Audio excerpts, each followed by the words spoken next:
On this episode of League Legends, we're joined by a man who scored 2 tries in 3 consecutive grand finals with the Parramatta Eels.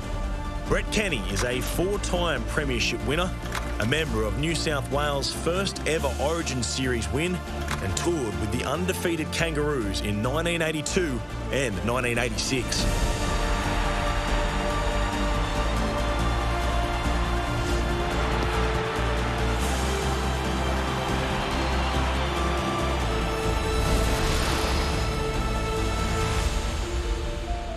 Brett Kenny, welcome to League Legends. Thanks very much. Nice to be here. Yeah, well, I want to talk about Brett Kenny, the footballer, but first I want to talk about Brett Kenny, the baseballer.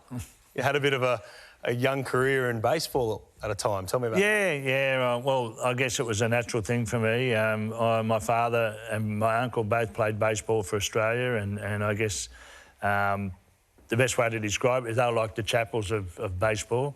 So it was just a natural progression for me to start playing baseball as a young kid, and so baseball was played in the summertime. So instead of playing cricket like most of my other mates, I played baseball, and then in the winter played rugby league. But it got to a point where you thought it's probably a better avenue here with your rugby league and the talent you had on the football field. Yeah, look, I was actually trialling for grade at Parramatta, the under-23s, and one day we had a game at Brookvale Oval against Manly, and I was very fortunate that I was playing in one of the lowest. They had about 7 teams for trialling for the under-23s. I think I was in team 5 or 6. So we started early. It was lucky because I'd come off, had a shower, and then had to drive out to Blacktown to play baseball in the afternoon. And but then I eventually did that for a little while, and then got graded at Parramatta. So my dad said to me then, he said, "Well, you won't be playing baseball anymore. This will be your last season." He said, "Because you're going to get paid to play rugby league." So I thought, yeah, well, that was always going to be the case. What was the culture like at Parramatta when you first came in? Yeah, look, it was really good. Everyone was excited. Everyone seemed to be positive. We had a very good club. I think we were winning. We started to win club championships in the late 70s. The feeling was that yes, we had 3 very good sides: first grade, reserve grade, and under-23s. While the first grade missed out on a finals appearance in 1980, the reserve grade and 23s both got to the finals and possibly even the grand final. Actually, I think the under-23s won the Premiership that year, 1980. So, it was very positive, and the culture was great. It was great. Do you remember your first encounter with Jack Gibson? Yeah, look, I was a bit concerned about, when Jack took over. I thought you heard all these stories, and he had these big coats on all the time. I often wondered what he had on underneath those coats. But yeah, I was very shy. I didn't say too much to him, and just listened to what he had to say. And one of the things about Jack Gibson, he was very honest with you, and he would always let you know how he felt, how he thought you were going, and he'd ask you questions. I mean, for instance, if you weren't performing that well, for a couple of weeks, he would sort of pull you aside and he'd ask you, one of the first things he'd say is, "Everything all right at home?" And just ask a few questions like that, and get the answers from you, and then he would try and help you out. And I remember one day I got called into his office. I think it was 1983, and I'd been away on a Kangaroo tour in 82, so I'd played most of the games in 82 and went away on a Kangaroo tour, came back, didn't have a big break, just got straight back into training, and it was sort of midway through the 83 competition, and I wasn't playing well, and so I had to go in and see Jack in his office, which I was trembling at the knees. I just didn't want to do that, and I sat down and he said, "I'm not going to play you this week." And I said, "Well, I haven't missed a game. I want to play." He said, "Well, if you want to play, you can play reserve grade." Straight away, I thought, OK, well, I won't play. And so he said, "Have the week off, get your bag, go home now." He said, "I don't want to see you until next Tuesday. Don't even come to the game on the weekend." And so I did that, and a few weeks later, I started to play well again. And he knew I was just tired. What about innovation of the game and how he changed it? He would always say that, have a look at what the player does naturally. What's a natural thing for him to do, and let him do that, because obviously he's going to be good at it. But you coach him in what he's not good at. So that was the thing with Jack, you know, he would never overcoach you. He would allow you to do things. I used to say, people ask me, what's your game plan? You know, you must have had a book this thick with stuff. I said, man, he used to say to us, if you're even at dummy half and you haven't heard a call, you don't know what it's on, pick the ball up and run to the middle of the field. That was it. The rest of it, he says, you blokes will work out what you've got to do. And he would just let us play. We'd have a bit of a game plan on what we wanted to achieve, but at the end of the day, we played what was in front of us. And I think that's why we were so successful. And admittedly, we had a lot of quality players as well, but we were allowed to do what came natural to us. We weren't restricted in what we had to do. One of those quality players that you played with and played off the cuff so well with was Peter Sterling, the great halves combination. You played 186 games with Sterlo. Why did it work so well? Probably because I was the 5'8", but no. Look, I don't know. I think we just enjoyed doing what we're doing, and as I said, you know, Jack would allow us to play our own roles, and we just seemed to have this knack of knowing what each other was going to do. A lot of times Sterlo could drift across field, and he just seemed to know when I looked and thought, well, it's time for me to come back inside him. Very rarely did we mess that up, and there wasn't any calls. It was just a natural thing. Do you remember when you first encountered Peter Sterling, and was it automatically that chemistry that you talk about? I had probably a season and a bit probably playing in the centres. It wasn't until sort of midway through 1981, I think, that Jack switched me into 5'8". So, but I guess having played in the same team with Sterlo obviously helped a little bit, you know, sort of got to know each other's play, and that, even though I was in the centres. And then when I moved into 5'8", it probably wasn't as difficult as what it would have been if I had never played in that team before. Was 5'8" a familiar position for you growing up? Well, it was, yeah, it was quite funny because I started my football career at Guildford as a 5'8" and then moved to the centres. This time I started in the centres at Parramatta and went back into 5'8". So I enjoyed playing at 5'8". It was, I like to, in a lot of ways I probably didn't like to do a lot of running, but I like to be able to try and set people up, put them into gaps and things like that. That was what I enjoyed doing, and had my hands on the ball a lot more at 5'8". From there, it all started to click and come together when you talk about you and Sterlo and Jack. And there was the Premiership years through the 80s, one of the great teams in rugby league history. It all started in 1981, Parramatta's first Premiership. How did that feel for you? Oh, look, it was great. I mean, I always remember talking to Bob O'Reilly, and I think it was his first grand final, and I think he got the man of the match, and I'd always have a shot at him saying, mate, I scored 2 tries in that grand final. I said it was the first grand final I'd ever played in. I'd never played in a grand final as a kid, and grand final and coming away a winner was something very special, and it's something I'll never forget. People often ask me, you know, which was your favourite grand final, and I say, well, always 81 because of that fact that it was the first dummy. I said, because I thought I was a lot further away from him. I thought I'll have a shot at it. If it didn't work, I'll pass it. But I was too close in the end. So in a lot of ways, I was lucky he did. If he didn't, we wouldn't be talking about it now, you know. But yeah, that was definitely very special for me. Going back to the Leagues Club was a great experience, and I'd never seen anything like it before. There were people in the streets. They couldn't fit any more people in the Leagues Club, and just the people of Parramatta were just so happy, I think, because they'd waited so long and they'd been in a couple of grand finals previously and couldn't win, and here they are now finally in 1981 to finally get a premiership. After you'd won one premiership, was there, obviously there was no we're content with that. There was a thought process that we've got the team here that could be dominant for the next 5, 10 years. Is that what was the mindset? Well, we knew we had a very good football team, but we never got too far ahead of ourselves, and I guess that came down to the coaching staff and a lot of the senior players we had in the team. Ray Price, Mick Cronin, Bob O'Reilly, Ron Hilditch, Kevin Stevens, who came across with Jack in 1981. You know, like these guys never let us get too far ahead of ourselves, and in particular Pricey, because he'd gone through that, I think, 76 and 78 or 79, whenever it was, when they'd been beaten, and we knew it was going to be tough. It always is. Even even today you'll hear people say you become premiers and the following year everyone wants to beat you, and that's what it was like back then. And we had some tough games, but we were fortunate enough to get back into the finals again. And I think in '82 we may have got beaten in the major semi and then had to go play the finals and then get into the grand final. So we had to do it the same way as I think we did the year before. And it was a little bit harder. You'd like to be able to get straight in there, but you know, we got there and went on and won. You got your man of the match that you were chasing as well? I finally got the man of the match award, yeah. Another 2 tries? Yeah, it was good, but yeah, you know, I mean, obviously you want to play well, but you don't sort of go out and say, well, I want to get a man of the match award, but it was nice to be able to receive that. And, you know, as I said, played in a very good football team, so it wasn't too hard to sort of shine when you've got so many great players around you.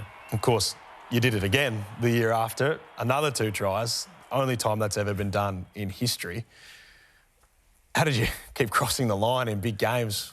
Yeah, I don't really know. I just think, you know, I sort of try and put myself in a position to get the football, get my hands on the football. And, yeah, I mean, I guess there were probably games throughout the season where I may have scored 2 tries, but that doesn't mean anything. You know, all of a sudden this is a grand final. So I probably didn't do anything different to what I do in any other game. I'm just fortunate enough to be in the right position at the right time.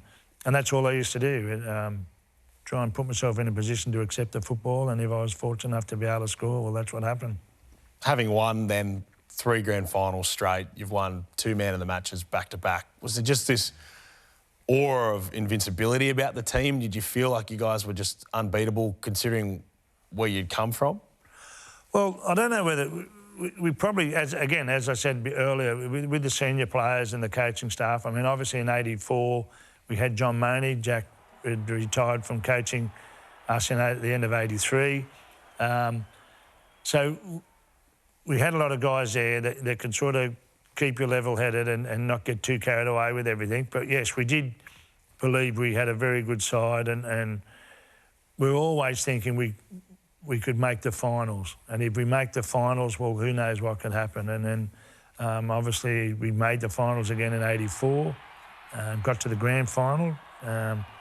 Unfortunately got beaten by the Bulldogs, you know. I mean, that was really hard to cop. And that's probably the first major loss of your sporting Well, life. it was, yeah. You know, I guess when you stop and think about it, 1979 I was playing C grade for Guildford.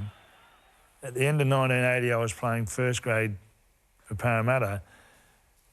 At the end of 1981 I won my first grade premiership and then won 2 more after that. So it just all happened really quickly for me. And I guess playing in 4 grand finals in a row, yeah, you would probably start to think, well, yeah, we're just not going to get beaten anymore. You know, we'll lose some games during the year, but eventually we'll win the premiership again. And of course we didn't. And then the following year, '85, we got beaten in the final. So, yeah, it was probably a good thing for us. And then '86 we went on and won the premiership again. So, yeah, but it was very difficult to accept that we didn't win that 4th premiership.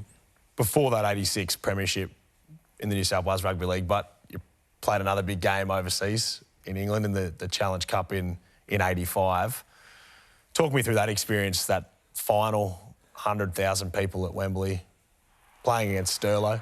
Yeah, look, it was an amazing experience. I never ever dreamt of playing at Wembley Stadium. It was just unbelievable, 100,000 people, and I'd never played in front of 100,000 people before, and just to go out there and stand there and then get introduced to everyone, all the different dignitaries of the game and whatever. I know I sort of got into a bit of strife when that was happening. A lot of people felt that I was being rude and ignorant because I had my hands in my pocket. I just didn't know what to do with my hands. I had a tracksuit top on, so I thought I'll put my hands in my pocket. I felt uncomfortable with my hands in the front of me or standing with my hands behind my back, and so that's what I did. And every time someone come along and I was introduced, I took my hand out, shook hands and put them back in. And those people didn't seem to worry about it. It just seemed to be the media. You know, they seemed to be concerned. And as I said, I never meant to be rude or anything like that. Yeah, it was just a great experience. I've watched the game a few times, and not so much now, but always nice. Brings back good memories of being over there at Wigan and playing at Wembley Stadium, and got the man of the match, and we found out I was the first Australian to win a Landstide trophy. So there's been plenty since then, wasn't it? But it was something very special. What about getting back to the promised land that year, winning another title, and also sending Mick Cronin, Ray Price out on a high as well, considering everything they'd given to the club? Yeah, that was a very special day, and not just because we won a premiership, but because of those two guys that you mentioned, the Crow and Pricey. For me, in particular, like, it was very special because, you know, as I said earlier, I came on and played out in the centres and played outside Mick, and I've always said I was able to achieve a lot in the game of rugby league, but I believe if it wasn't for playing outside Mick Cronin in the early parts of my career, where he sort of looked after me, he allowed me to grow into the centre position, allowed me to grow into first grade. I don't think I wouldn't have been the player that I was, because I thought, you know, after my first year of first grade, it's not that hard. But then I realised the reason it wasn't hard was because of what he was doing, how he was looking after me. And so the '86 grand final, yeah, was something very special, and to send those two guys out on a winning note was really good, and so it was more than just a grand final for us. Let's talk about State of Origin. You were watching in 1980, you played with Arthur Beetson in 1980, and you would have been watching when Origin was born and when he ran out with Queensland. What was your first thoughts of the concept, and did you know it would be a huge success? No, I think I was like everyone else. They thought this is never going to work, you know, and it was amazing when Arthur Beetson belted Mick Cronin, and I think everyone said, well, that's it, that started, this is Origin. And it was always very tough early on, you know, trying to beat Queensland, and we were able to prove ourselves wrong in '85 and win that first one, and went on and won the second one, and it was a great night to be a New South Welshman. Yeah, describe the feeling for me, take me back. It was great. You know, we come up afterwards and we realised what we'd achieved. I always remember seeing Steve Mortimer on the ground. It was like he was praying, and he'd realised that this was it. We'd finally won a series, and he was the captain of the side, and he was a good captain, Turvey, and very emotional sort of captain. And he used to be we'd be on the bus, and we'd just about to pull up at the ground, and he would get up and say a few words, and you could see he was almost in tears. He was that emotional about State of Origin and wanting to win a series. And so it was great to be able to win it for him as well, and for the people in New South Wales, you know, and in particular have the winning game at the cricket ground. Bit different if we had lost the first one, won the cricket ground, then won the third one up in Brisbane again. But it was great to be able to finally win one. And that final game that we needed to win was at the cricket ground. Of course, you had a great rivalry with the King, Wally Lewis. Yep. How much did you relish that challenge? I used to hate having to play against Wally. You wouldn't, you know, you want to have. You knew it was going to be a tough game. He was the greatest player in the world, but the other side of it, I did enjoy playing. You know, it was always going to be a challenge, and it was someone, you know, you knew you had to perform well against, and people were going to judge you on how well you went against Wally Lewis. And I guess I was very fortunate, you know, when people talk about Origin back in the 80s, you know, my name gets mentioned in the same breath as Wally Lewis and Brett Kenny. We had a guy by the name of Terry Lamb that used to played for the Bulldogs and was always on the bench for New South Wales and Australia. And he was up there with the two of us, but I was fortunate enough to get a jump on him and perform well against Wally, so I stayed there. But yeah, I enjoyed playing against Wally. We become good mates. We used to do a lot of promotional work before the Origin series, and I think there was a photo on the front cover of the Big League magazine where Wally and I were having an arm wrestle.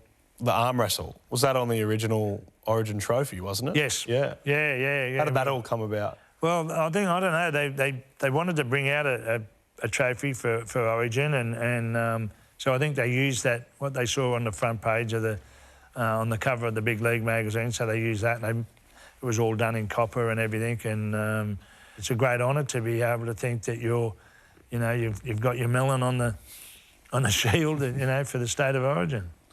A great honour as well to play for the Kangaroos. Talk me through 82 and 86. Yeah, well, 82, I you know, they announced the side the night of the grand final, and I went through a few emotions then. I felt great that I've been selected to go on a Kangaroo tour, and then I realised, oh, geez, I'm away for 3 months. I've never been away that long. The senior guys in that tour were really good because they had everyone do everything together. It wasn't like, oh, we've been here, this is our second tour or whatever, we'll go and do this, you young blokes do what you want. They had us all involved and everything, and I think that's why we were so successful. That was a bit of a shock, a surprise, pleasant surprise to be selected to play in the first test, so that was good. And obviously when we won that test so convincingly, it was very difficult. They weren't going to change the side around too much, so I was fortunate enough to play in every test after that. So, and obviously Wally was the 5'8" going over there, and was also vice captain, so there was a bit of talk of, you know, well, how come he didn't get in the side or whatever. But Wally was really good, you know. A lot of people think, oh, did he talk to you? And I said, he talked to me all the time, you know. Just said to me, mate, just make sure you do this, do that. You know, he was really good. And what about backing it up in 86 with was the Invincibles in 82 and then the Unbeatables in 86 to do it again? Yeah, look, it was something that was spoken about before we went away, and hoping we would be able to achieve that, and fortunately enough we did. And I think the guys that were there in 82, what we experienced then and learnt, we brought into 86. So, yeah, to be part of 2 undefeated Kangaroo tours was something very special. In 87, your final game for the Kangaroos, first loss. Could you believe it? Yeah, I'm thinking, oh, this will be good, you know. Yeah, first loss. I actually injured my neck in that game, and so I wasn't going all that well. And, yeah, we ended up getting beaten, and so it was a bit disappointing, but at the end of it all, you know, you stop and think back and say, well, I had a pretty good career at international level. I'd been away on 2 Kangaroo tours. I played in the first test match ever against Papua New Guinea. I played against every other rugby league playing nation there was at the time. So realistically, I just started a family. I had my first son was born in 87. And the other thing was just with work, you know, trying to keep a job. Kangaroo tour, you go away for 3 months. It was very difficult to have a job when you come back. I was happy with what I was able to achieve, and thought it's time to retire from representative football. What makes us Australian? Well, for starters, we're a resourceful lot. We live in a hot, dry country, so we invented ice-cold beer. We love to travel, so we invented the esky. Luckily, having a crack is in our DNA. For NRL games this week, back a team head-to-head, and if they lead by 6 points or more at half-time, we'll pay you out as a winner, up to $100 winnings. Lead by 6 at half-time, you win. So when we bet with Bluebet. Stay in control. Leave before you lose it. Gamble responsibly.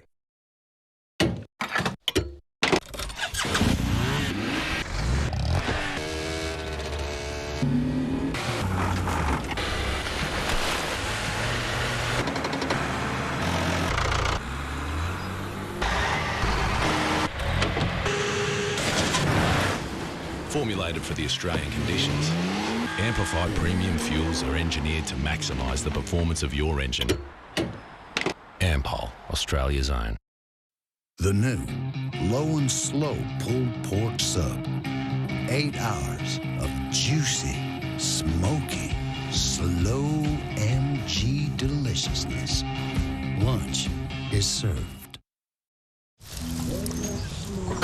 I'm with one. See, Mum.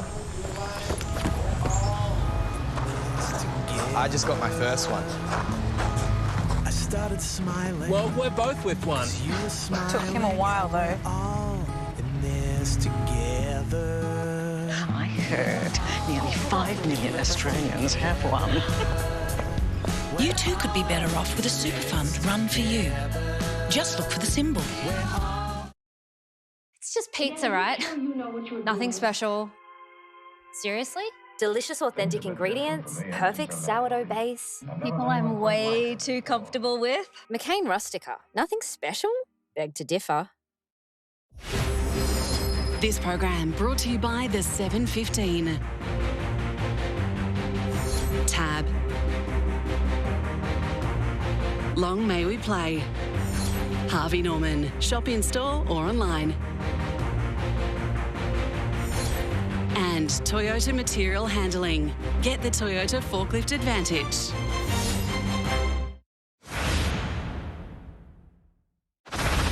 You touched on it before, but the back end of your club career, obviously, after all the success you had early on, Parramatta went through a long stretch of not making the finals in the back end of your career. How difficult was that to kind of have that wind-down period before you retired where it just wasn't as high as... Yeah, it was a little bit difficult. It was tough, as I was saying earlier. I guess I was spoiled, you know. I'd come into a club and into a team that started winning premierships and, you know, 3 years in a row, played in 4 in a row, and the worst we ever did, we got beaten in the final, you know. So all of a sudden, you know, all this was happening, and then everyone slowly started to retire, and there were less and less of the guys from the 80s playing, and then we got into the 90s, and there was probably only 3 or 4 of us remaining, and then I was the last one.